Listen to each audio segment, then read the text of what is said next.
Hello English learners, welcome to the SNK's institute of skill development. आज की video के अंदर हम last part of speech discuss करने जा रहे हैं और वो है इंटरजेक्शन। तो हम इस वीडियो के अंदर इंटरजेक्शंस को डिस्कस करेंगे और एग्जांपल्स ऑफ इंटरजेक्शंस डिस्कस करेंगे और फिर उन एग्जांपल्स को सेंटेंसेस के अंदर यूज करना सीखेंगे और कॉमनली यूज्ड इंटरजेक्शंस भी हम इस वीडियो के अंदर डिस्कस करेंगे।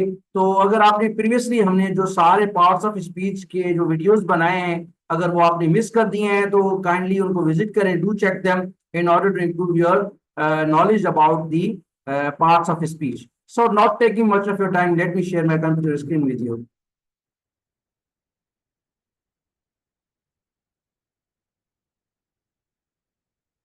Hello everybody, I hope my screen is visible to you. Welcome to SNK's again.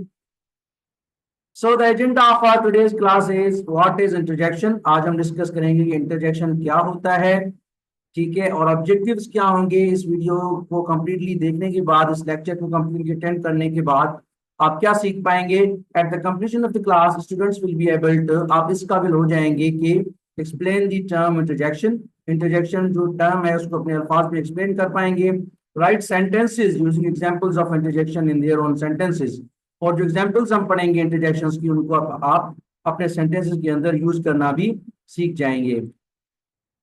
So this is the definition of interjection. Interjections are words or phrases used to express strong emotions or sudden reactions. Interjections words होते हैं या फिर phrases होते हैं। phrases मतलब combination of words, दो या तीन वर्ड्स की कॉम्बिनेशन जो कि कंप्लीट सेंटेंस की मीनिंग ना देते हो, उसको हम फ्रेज कहते हैं।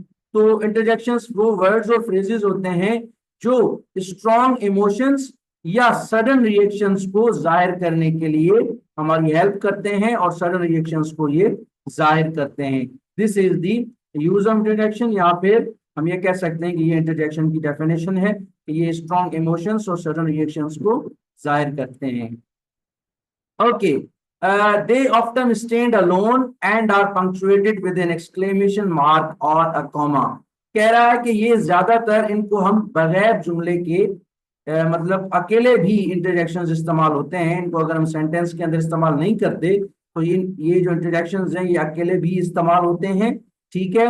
और इनमें पंक्चुएशंस हम दो किस्म की इस्तेमाल करते हैं इंटरजेक्शंस के साथ। एक हम एक्सक्लेमेशन मार्क लगाते हैं या फिर कॉमा लगाते हैं। अगर हम एक्सक्लेमेशन मार्क लगाएंगे तो क्या यूज होगा, और अगर हम कॉमा लगाएंगे तो उसका मतलब क्या है, ये हम अगली स्लाइड्स में इंशाल्लाह डिस्कस करेंगे। तो फिलहाल आप ये समझ लें कि इंटरजेक्शंस अकेले भी हो सकते हैं, ज्यादातर अकेले ही इस्तेमाल होते हैं, ठीक है। और जुमलों के अंदर भी ज्यादातर हम इनको इस्तेमाल करते ही हैं, ठीक है। और इनके साथ हम दो किस्म की पंक्चुएशंस लगाते हैं, एक्सक्लेमेशन मार्क और कॉमा, ठीक है।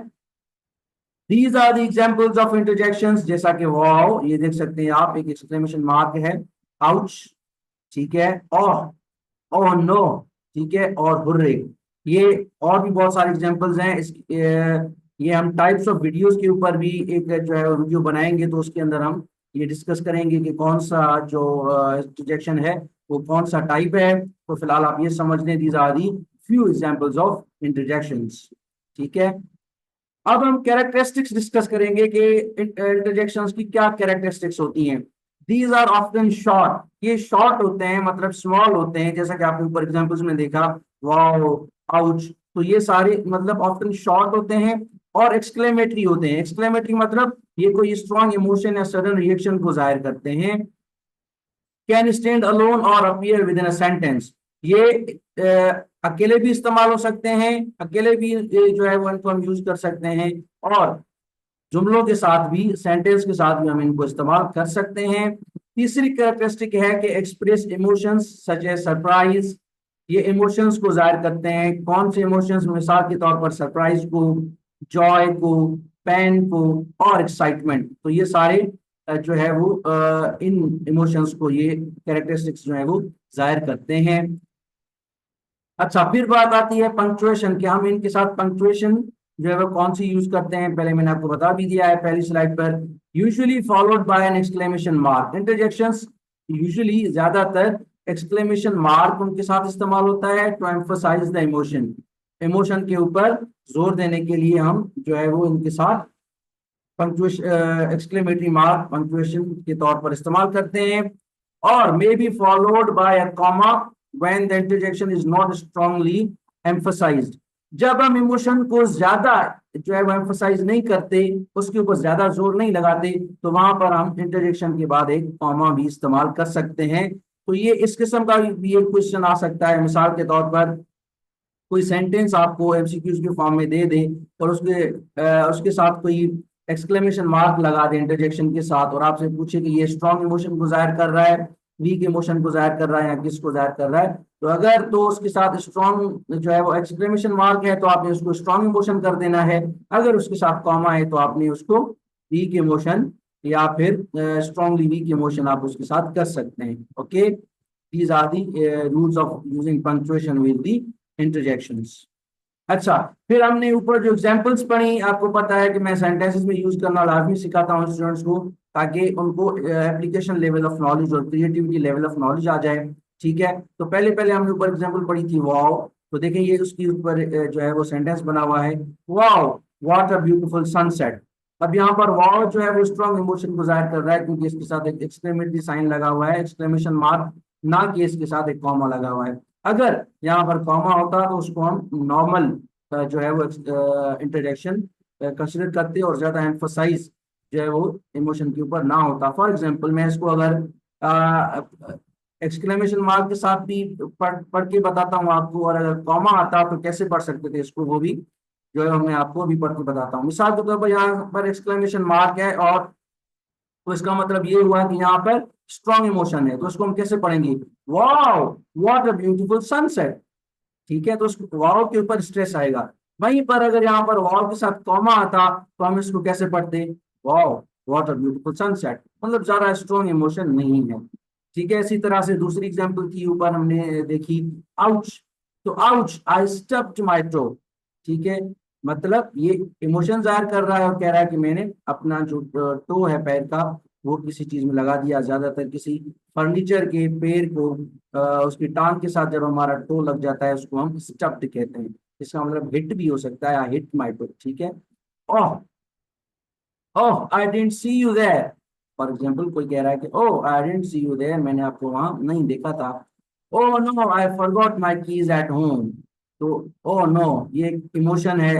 इंटरजेक्शंस की कोई मीनिंग नहीं होती, ये इमोशंस को जाहिर करते हैं। Oh no I forgot my keys at home. ठीक है, उसके बाद लास्ट हमने ऊपर एग्जांपल पढ़ी थी hooray, hooray we won the game, मतलब ये खुशी का इजहार है। ठीक है, एक्साइटमेंट का इजहार है कि वी वन द गेम, हमने गेम जीत लिया। ठीक है, तो this is all about the interjections, उसकी कैरेक्टरिस्टिक्स, उसकी एग्जांपल्स और एग्जांपल्स इन सेंटेंसेस।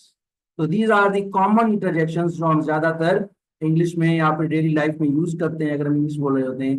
वाओ, ओह, आहा, अलास, उप्स, हुर्रे, तो ये कॉमन इंटरजेक्शंस हैं जो ज्यादातर हम यूज करते हैं। तो एक छोटी सी रिक्वेस्ट, जैसे मैं हर वीडियो के आखिर में आपसे करता हूँ कि हमारे चैनल को सब्सक्राइब कर लें और बेल आइकन को लगा दें, जैसे कि आपको अपडेट्स मिलती रहें। हम न्यू न्यू और बहुत इंपॉर्टेंट टॉपिक्स जो है वो इंग्लिश लैंग्वेज के और इंग्लिश ग्रामर के अपलोड करते रहते हैं वीडियो के ऊपर, तो वो आपको बहुत ज़्यादा हेल्प करने वाले हैं ये वीडियोज़। ठीक है, and like and share our videos for others benefit, हमारी वीडियोज़ लाइक भी किया करें और शेयर भी किया करें, जिससे कि दूसरों का भी फायदा हो। ठीक है, अगर आप ये जानना चाहते हैं कि हम SNKS की प्लेटफॉर्म से कौन सी सर्विसेज ऑफर करते हैं, तो वो फिजिकल और ऑनलाइन इंग्लिश लैंग्वेज कोर्स है। ठीक है, अगर आपको भी करना है ऑनलाइन या फिजिकल तो आप हमसे कांटेक्ट कर सकते हैं। दूसरी सर्विस है करियर गाइडेंस एंड काउंसलिंग, फिर है टीचर एजुकेशन और training and educational consultancy. These are our contact details, आप हमसे व्हाट्सएप या जीमेल पर रब्ता कर सकते हैं। Thank you so much, this was all about today's video.